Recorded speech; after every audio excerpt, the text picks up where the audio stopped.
Hello and welcome to the Batter's Box. I'm Ike Kapar, and today we are going to tackle one of the toughest things to do in all of sports, hitting a baseball, and give you some tips to become a successful hitter. One of the most overlooked aspects from an offensive standpoint in baseball is bunting. Bunting is a great way for hitters to stay out of those dreaded slumps that come and go throughout the season. And the best thing about it is anybody can do it.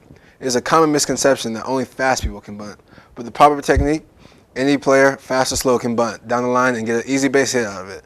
Let's send it out to our residential baseball player, Ryan Siminek, for a demonstration. Thanks, Ike. We're here on the campus of Wake Forest University talking about aspects that go into good bunting.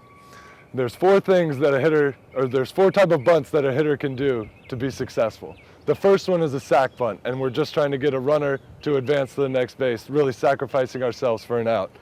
The first thing you really want to do is get a good base, so you can read the pitch and put the ball either on the first baseline or the third baseline, depending on the situation. Going towards the first baseline, we want the knob of the bat to go to the third base coach. We want to drop our back foot a little bit so we can have a better angle to drop the ball right down the first base line. Now going to the third base, we want to stay a little more open, drop in our stance, and point this time the top of the bat toward the first base coach so we can get that angle we're looking for. The drag bunt is usually used for more speedy guys, and it's a little more complicated with the feet.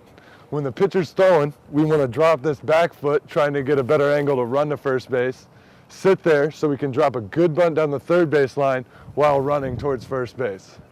A push bunt is very similar to a drag bunt in that we're looking to really kind of push the ball a little bit. We want to get a pitch up that we can get on top of, and we kind of just want to run through the pitch, pushing it past the pitcher towards the second baseman. And a suicide squeeze, we're looking to get around entirely as the pitcher's throwing the ball and putting a bunt down anywhere so the runner can come in from third base. These are a few aspects that go into a good bunting, and I want to send it back to the studio. Thanks, Ryan. Recapping some of what Ryan said, the keys to becoming a good bunter include having a good base with your lower half and having a good angle with your bat, keeping the bat away from your body and tracking the ball with your eyes and not the bat, and making sure that you get a good pitch to bunt. Anybody that has been around the game of baseball knows that a batter's stance will vary from player to player. Some players have a very simple and conventional approach to standing in the batter's box, and other players look very strange as they are waiting for the pitch to come in. No matter how crazy some of these stances may look, they have a common certain fundamentals with the simplest stances that go into making them a successful hitter. Let's send it out to Ryan for more on stances. Ryan? All right, thanks, Ike. Now we're moving on and talking about stances for a baseball player. There's many different stances you'll see out there, and some of them are pretty crazy, but there's a few basic elements that go into all hitter stance. The first thing you want to have is a good base. You want to make sure, like bunting, that you have a solid, your knees and legs are under you so that you have a solid base under you when you're hitting the ball. You can go with the open stance, like this, where your front foot is open, more open than this foot, or even with the pitcher. You want to go here, where the feet are even with the pitcher, or you could go close. But what you want to make sure happens is when you're about to swing and hit the ball, that your feet are parallel to the pitcher, allowing your hips to open up. With the upper body, you don't want to be stiff and you don't want to be too relaxed. You want to have a good athletic grip on the bat so that you can put a good swing on the ball coming forward. Now with your hands, you want to keep them away from your body a little bit, but not way out, or else you'll cast the bat out. You want to make sure that you're in a position where you can see the ball, track it, and then swing and make good contact. And it all starts with good hand position. Let's take it to a break.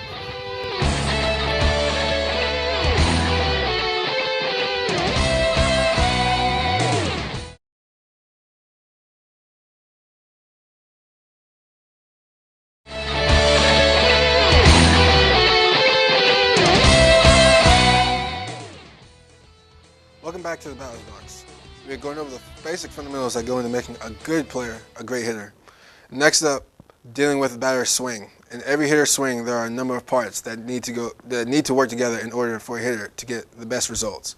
Much like a batter's stance, there have been crazy-looking swings over the years in baseball. But in every swing you see the Major League players take, you will find the basic fundamentals that go into each of these swings.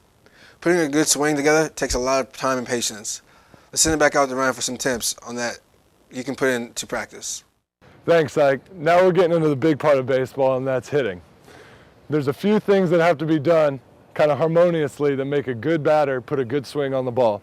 The first thing we want to focus on is the lower half.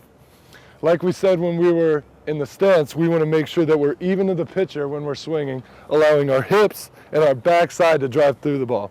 What I'm talking about is when the pitch is coming, we want to get that good load with the backside so that we have some force going through the pitch when it's coming toward us. Now when we get this, we want to take a little stride. This is where keeping our feet parallel is important, because we want to be able to open our hips up and drive our backside through the ball, really being able to get our lower half through the pitch.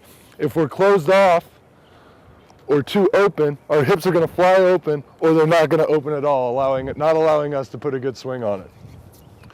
With the upper body, the importance of keeping our hands in a good athletic position comes in place right here. Allowing our hands to be here allows us to keep our hands really inside the ball, you hear coaches say a lot, throwing the knob of the bat at the ball. Keeping it like this will allow us to do that, keep the bat head even. We don't want it getting too high or dropping too low, and then putting a good level swing on the ball, making contact here. When we make the contact here, we want to push through and finish off, shooting that ball out into the outfield, and then you run and touch all the bases. Let's send it back to Ike.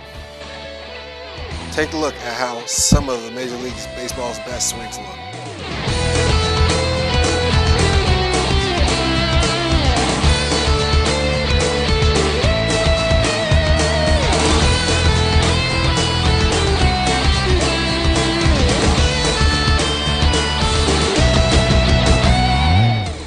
Final aspect of hitting that we're going to look at is the batter's approach. An approach is the plan a batter takes with him when he is going to the plate to hit.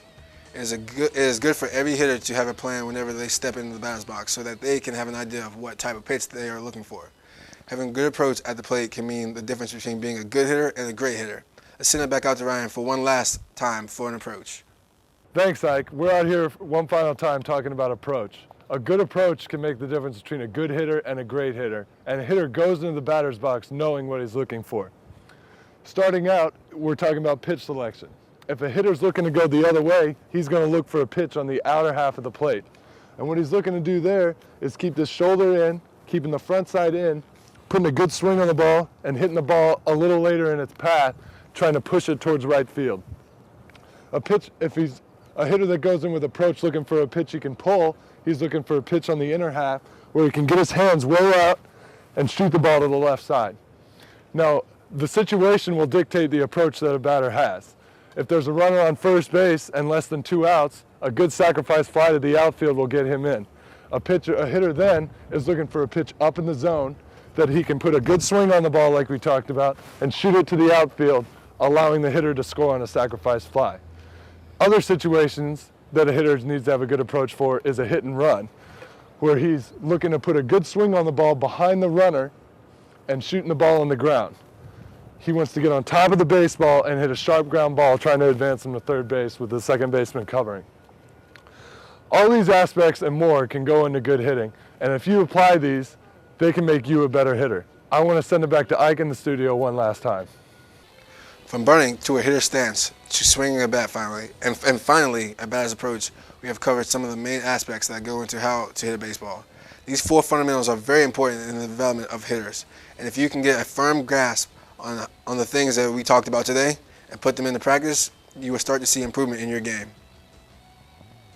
I would like to thank Ryan Simonek for helping us to demonstrate how to hit a baseball today, and I want to remind all of you out there to stay patient. Hitting is tough, but put in the work and it will all pay off. I'm Michael Parr, and we will see you next time in the batter's box.